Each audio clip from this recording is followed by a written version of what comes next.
ከእኔ ውጪ ወደ ውጪ ብሎ ሀገርን በጦርነት ግልብጥብጥ እያደረገ ያለው ብልጽግና በምርጫ ቦርድ በኩል ጨዋታውን ጀምሯል። ከእኔ በቀር ስማርት መሪ የለም የሚለው አብይ አህመድ ብልጽግናም ለዚህ ትውልድ የተፈጠረ ፓርቲ ከቶ የሚመስለው የሌለ የመደመር መንገዳችን ነው በማለት መሀይምነቱን ከመናገር ወደኋላ አላለም። ህዝብ እግዚአብሔርን ሲበድል ክፉ ገዢ ይላክበታል እንደሚሉት አባቶቻችን አረመኔው አብይም በዚህ መልኩ ካልመጣ በስተቀር መቼም በእውቀትም በጥበብም ከማንም በልጦ እንዳልሆነ ማንም የሚረዳው ነው። በእርግጥ እሱ ሳያፍር ሰባተኛው ንጉስ እኔ ነኝ ትንቢት ተነግሮልኛል የሚል ቅዠታም ቢሆንም እንዲነግስ የቀባው እርኩስ መንፈስ በመሆኑ ደም ሳይፈስ አይውልም፣ ያለ ጦርነትም አያድርም።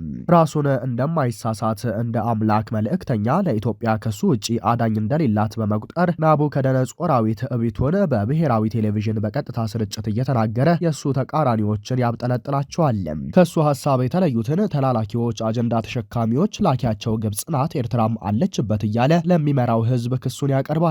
ከቀናት በኋላ ዶክመንተሪ ተሰርቶ የፓርቲ መሪዎችና የሚዲያ ሰዎች ዘብጥያ እንዲወርዱ ያደርጋል። ከዚያም ምርጫ ደረሰ ብልጽግናን ምረጡ ይላል። አሊያም የብልጽግና ትይዩ አድርጎ በእጁ ጠፍጥፎ የሰሯቸው ወይም ህዝብን እንዲከዱ በዲናር የገዛቸው ፓርቲዎችን አመስግኖ ይጠራቸዋል። የድግሱ ተሳታፊም ያደርጋቸዋል። የበቃና የነቃ ጠንካራ ፓርቲና ፖለቲከኛ እንዳይፈጠር ያደርጋል። ለህሊናቸውና ለህዝባቸው ታምነው በዲናር አንገዛም ያሉትን ያስራል፣ ይገድላል፣ አሊያም ሚና አልባ ያደርጋቸዋል። በዚህ የተነሳ በአሁኑ ወቅት ሰላማዊ ታጋይ ጠፍቶ የነፍጥ ትግል እንደ ቀዳሚ መታገያና አምባገነን መሪን ማሸነፊያ ሆኖ በኢትዮጵያ ምድር ቀዳሚውን ደረጃ ይዟል። ዛሬ ላይ አድርባይ ካልሆኑት በስተቀር በርካታ ምሁራንና ፖለቲከኞች ጫካ ውስጥ ናቸው። እንግዲህ ይህ የዘመናችንን መራራ እውነት እያለ ነው በምርጫ ቦርድ በኩል ድራማው የተጀመረው። በጀመረው ጦርነት ምክንያት ከእጁ የወጣችውን የማይቆጣጠራትን ተፎካካሪም የሌለባትን ሀገር ምርጫ ላደርግባት እያለ ነው ብልጽግና። በለስ ሚዲያ እንደተመለከተው ምርጫ ቦርድ የሰባተኛው ሀገር አቀፍ ምርጫ የድምፅ መስጫ ቀን ግንቦት 24 ቀን 2018 ዓ.ም እንዲሆን መወሰኑን ይፋ አድርጓል። የእጩዎች ምዝገባ ከጥር 1 እስከ የካቲት 1 እንዲሁም የመራጮች ምዝገባ ከየካቲት 7 እስከ መጋቢት 7 እንደሚካሄድ ቦርዱ ትናንት ይፋ አድርጓል።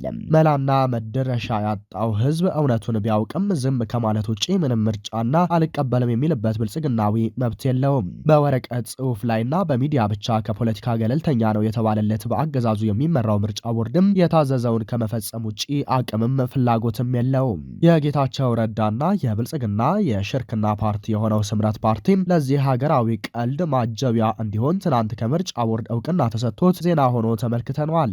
በቀጣይም ትግራይ ላይ በብልጽግና ፈንድ የተቋቋሙት ፓርቲዎችም እውቅና አግኝተው ለምርጫ እንደሚሰለፉ መገመት አይከብድም። በሌላ ዜናችን በወግዲ ወረዳ ግንባር በየጊዜው ሽንፈት የገጠመው የፋሽስቱ አብይ አህመድ ወንበር ጠባቂዎች ቡድን ተስፋ መቁረጡን የሚያመላክት ድርጊት ፈጸመ።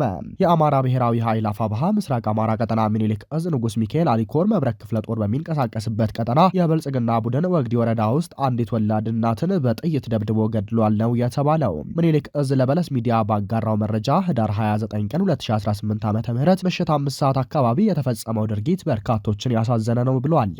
ወረዳው ውስጥ የለሚ ቀጠና 031 ቀበሌ ነዋሪ የሆነች እናት ምትይዛ ስለነበር አምቡላንስ ባለመኖሩ ከለሚ ጤና ጣቢያ ወደ ወግዲ ሆስፒታል በባጃጅ እየሄደች ባለችበት ሰዓት ጸረ አማሮች በጥይት ደብድበው የገደሏት ሲሆን አብሯት የነበረ የጤና ባለሙያ ጭምር ከባድ ጉዳት የደረሰበት ሲሆን የባጃጅ ሹፌሩን ጭምር የት እንዳደረሱት እስካሁን አልታወቀም ሲል እዙ ጨምሮ ገልጿል። የተገደለችው እናት ወይዘሮ ሐዋ ሐሰድ ከድር ትባላለች። ከለሚ ወደ ወግዲ ሆስፒታል እየመጣች ሳለች መከላከያ ሰራዊት ተብየው የፋሽስቱ አብይ ወንበር ጠባቂ ከመሸገበት ካምፕ አጠገብ ሲያልፉ ባጃጁን አስቁመው ነው እናትና እህቷ ፊት እናቷን በጥይት ደብድበው የገደሏት።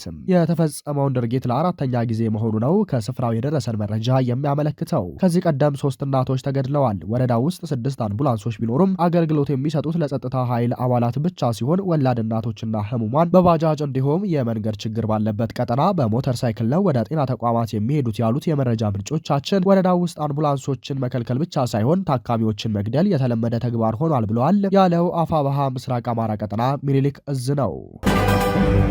የእኔን ዕድሜ ቀንሶ ለአብይ ስጠው ያለችው ራሷን በረከት ገበሬዋ በማለት ስትጠራ የነበረችው ሴት የአብይ መንግስት ካሰራት በኋላ ብዙ ወንጀሎቿ ይፋ ሆኑ። ከቅርብ ጊዜ ወዲህ ስማቸው በመደበኛው ሚዲያና በማህበራዊ ሚዲያ ገዝፎ ከወጡ ባለሀብቶች መካከል በቅጽል ስሟ በረከት ገበሬዋ ሙሉ ስሟ ደግሞ በረከት ወርቁ አደራ በመባል የምትታወቀው ግለሰብ ወንጀሏ ተጋልጧል ሲል መሰረት ሚዲያ ዘግቦ ተመልክተናል።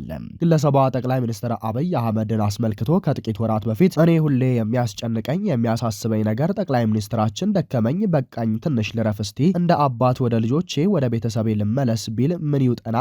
ማነው እሱን የሚተካው? ማነው ይህን ሁሉ ውጥንቅጦ የወጣ ፖለቲካ የሚያቻችለው? ማነው እግዚአብሔር ለኢትዮጵያ ሲል ከእኔ ዕድሜ ቀንሶ ይስጥህ በሚል ንግግሯ የብዙዎች መነጋገሪያ ሆና ነበር። በረከት በእርሻ ስራ ላይ የተሰማራች የብርታት ተምሳሌት የሆነች የኢትዮጵያ ሴት ባለሀብቶች ተምሳሌትና የስራ ዕድል ፈጣሪ ተደርጋ በብዙዎች ዘንድ ትወሰድ ስለነበር የመታሰሯ ዜና ከ3 ሳምንት በፊት ይፋ ሲሆን ብዙዎችን አስገርሞ ነበር። እስሩ ይፋ በሆነበት ቅስፈት አንዳንዶች በረከት ገበሬዋ እስር ቤት የገቡት በሹፌሯ ምክንያት በተፈጠረ ቀላል ችግር ነው፣ በቅርቡ ትፈታለች የሚል ማረጋጊያ የሚመስል መረጃ ማህበራዊ ሚዲያ ላይ በስፋት ሲለቀቁ ተስተውለው ነበር። ጉዳዩ ከሹፌሩም ሆነ ከሌላ አካል ጋር የተገናኘ ሳይሆን ግለሰቧ በከባድ ዓመታትን በፈጀና ረጅም ሰንሰለት ባለው የማጭበርበር ድርጊት ላይ ተሳትፋለች በሚል ተጠርጥራ መሆኑ ተረጋግጧል። ዋናው ጉዳይ የግብርና ምርቶችን የሚያመርተውና የሚያከፋፍለው ድርጅቷ ውስጥ ለበርካታ ሺህ ሰው በረከት ገበሬዋ የሸጠችው ሼር እንደሆነ ሚዲያችን ከመንግስትና ጉዳዩን ከሚያውቁ ሌሎች የመረጃ ምንጮች አረጋግጧል። በመጀመሪያ 45 ሰዎች ገደማ ከፍተኛ መጠን ያለው ብር ይዛ ተሰወረችብን በሚል የተጀመረ ምርመራ ነበር። በኋላ ሲጣራ ለማየት እንደተቻለው በሼር ሽያጭ ዙሪያ የወጡ ደንቦችን በመተላለፍ ጭምር 2 የሽርክና ውሎችን በማዘጋጀት ስትሸጥ ተገኝታለች የሚሉት የመንግስት ምንጫችን ናቸው። በዚህም መሰረት በመጀመሪያው ምድብ 1 ሚሊዮን ብር፣ በሁለተኛው ምድብ 500 ሺህ ብር ሼር በስፋት ሲሸጥ መቆየቱ ታውቋል። 45 ሰዎች የመጀመሪያዎቹ ሆኑ እንጂ ምናልባትም በመቶዎችና በሺዎች የሚቆጠሩ ግለሰቦች የድርጊቱ ሰለባ ሳይሆኑ እንዳልቀረ መረጃዎች ያሳያሉ። ይህም ከበርካታ 100 ሚሊዮኖች እስከ ቢሊዮኖች በዚህ መልኩ በግለሰቧ ሳይሰበሰብ እንዳልቀረ ተገምቷል። ስራው እንደ ፒራሚድ ስኪም ቀድመው ሼር የገዙ ሰዎች ሌሎች ሰዎችን እንዲያመጡ የማድረግ አካሄድ እንደነበረው አንድ ጉዳዩን በቅርበት የተከታተሉ የመረጃ ምንጭ ያስረዳሉ። ከአንድ ቤተሰብ በ2፣ 3 እና 4 ሰው ስም ሼር የገዙ አሉ። ግለሰቧ ደግሞ ለዚህ አንዱ ዋናው ማሳመኛዋ ከመንግስት ጋር በቅርበት እንደምትሰራ መናገሯና ከባለስልጣናት ጋር አብራ የተነሳቻቸው ፎቶዎች በስፋት መልቀቋ ነው ይላሉ። ገንዘባቸውን ከከፈሉ ሰዎች እንደተረዳ ነው በረከት ገበሬዋ በተለይ ከጠቅላይ ሚኒስትር አብይ አህመድ ከደህንነት ቢሮ ኃላፊ አቶ ሬድዋን ሁሴንና ከፌዴራል ፖሊስ ኮሚሽነር ጀነራል ደመላሽ ገብረ ሚካኤል ጋር የቅርብ ትውውቅ እንዳላት በስፋት ስትናገርና ህዝብን ለማሳመን ስትጠቀምበት ነበር። ከእርሻዎቿ የምታመርታቸውን የግብርና ውጤቶች በቅናሽ ለህዝብ እንድናከፋፍል በሚል በሼር ስም ብዙ ሰው እንደኛ ገንዘቡን ሰጥቷል። ይህ ከሆነ 2 ዓመት ጭምር የሞላቸው አሉ።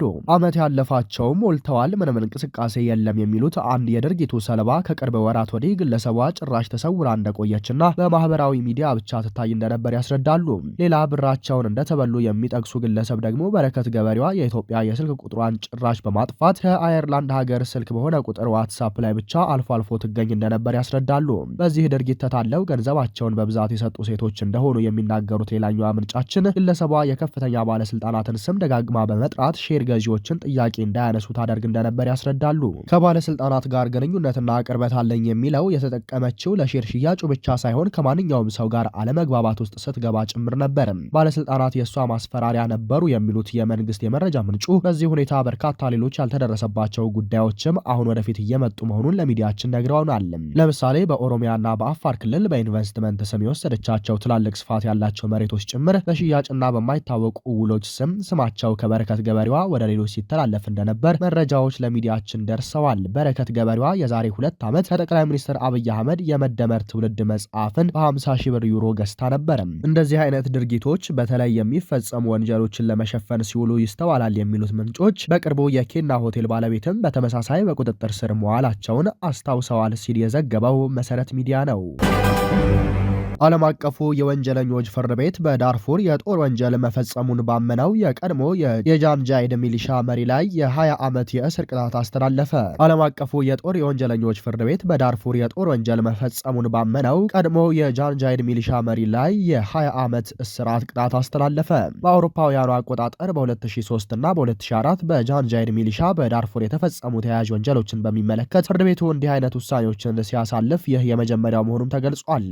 አሊ ኩሺያብ ወይንም በሙሉ ስማቸው አሊ መሐመድ አሊ አብድ አልሃማም በመባል የሚታወቁት የጃንጃይድ ሚሊሻ የቀድሞ መሪ በሱዳን ዳርፉር በሰብአዊነትና በሰው ልጆች ላይ አሰቃቂ ግድያዎችን ጨምሮ የጦር ወንጀል መፈጸማቸውን ባለፈው ጥቅምት ወር ላይ ማመናቸውን ተከትሎ በዛሬው ዕለት የ20 ዓመት እስራት የተላለፈባቸው መሆኑን አልጀዚራ ዘግቧል። የቀድሞ የጃንጃይድ መሪ አሊ ኩሺያብ በንጹሃን ላይ ጥቃት መፈጸም፣ ግድያ፣ አስገድዶ መድፈር፣ ሰዎችን ማሰቃየት፣ ዘርፊያ፣ ንብረት ማውደም፣ ህገወጥ የሰዎች ዝውውርና በሃይማኖታቸው ወይም በብሔር ማንነታቸው የተነሳ በሰዎች ላይ ጭካኔ የተሞላባቸው ግፎችን መፈጸምን ጨምሮ በቀረቡባቸው 31 አይነት ክሶች በሁሉም ጥፋተኛ ሆኖ መገኘታቸውን የዓለም አቀፉ የጦር ወንጀለኞች ፍርድ ቤት ገልጿል። ፍርድ ቤቱ አሊ ኩሺያብ ወይንም በሙሉ ስማቸው አሊ መሐመድ አሊ አብድልሃማም በመባል የሚታወቁት የቀድሞ የጃንጃይድ መሪ ሱዳን የእርስ በርስ ጦርነት በነበረችበት ወቅት በዳርፉር በተፈጸመው የጦር ወንጀል መሪ ተዋንያን የነበሩ መሆናቸውን ማረጋገጡንም ብይን በመስጠት ወቅት አስታውቋል።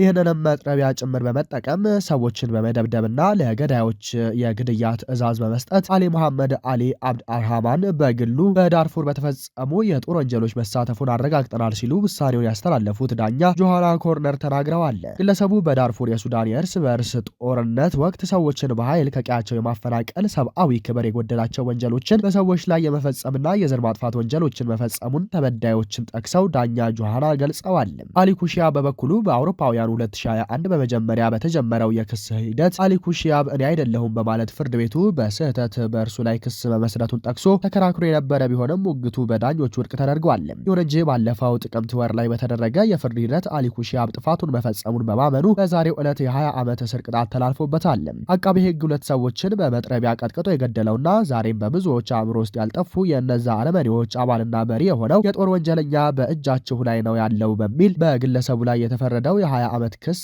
የሚያንስ መሆኑን በመግለጽና አሊ ኩሺያብ በዕድሜ ልክ እስራት እንዲቀጣ የግለሰቡ ጠበቃ በበኩላቸው የ7 ዓመት የፍርድ አመክሮ እንዲደረግለት ተከራክረው የነበረ ሲሆን ፍርድ ቤቱ የግራ ቀኙን ሙግት አዳምጦ የ20 ዓመት እስር ፈርዶበታል። በሱዳን በዳርፉር በነበረው የእርስ በርስ ጦርነት ወቅት ከ300 ሺህ በላይ ሰዎች መገደላቸውንና 2.5 ሚሊዮን የሚሆኑት ደግሞ ከቀያቸው መፈናቀላቸውን የተባበሩት መንግስታት ድርጅት መረጃ ያመለክታል። ይህ ወንጀል በአብዛኛው በአረብ ሚሊሻ ወታደሮች የበላይነት በተያዘውና አሁን በ20 ዓመት እስራት የተቀጡት አሊ ኩሺያብ ከመሪዎቹ መካከል አንዱ የነበሩት የጃንጃዊድ ሚሊሻ ሲሆን ጥቃቱ ያነጻጸረውን በዳርፉር አረብ ባልሆኑና በጥቁር አፍሪካዊ ሱዳናውያን ላይ እንደነበር መረጃዎች ያመለክታሉ። ከዚሁ ሚሊሻ እንደተወለደ የሚነገርለት የሱዳን ፈጥኖ ደራሽ ኃይልም እንደዚሁ በአሁኑ የሱዳን የእርስ በርስ ጦርነት ባለፈው ወር ዋና ከተማዋን አልፋሽር ከተማን ከተቆጣጠረ ወዲህ በዳርፉር በተመሳሳይ የጦር ወንጀሎች መፈጸሙን በስፋት ሲዘገብ የቆየ ጉዳይ መሆኑ ይታወቃል። ክቡራንና ክቡራት አድማጭ ተመልካቾቻችን ለሰዓቱ የነበረን የዜናና የመረጃ ስርጭታችን ይህንን ይመስላል። ጤና ይስጥልን።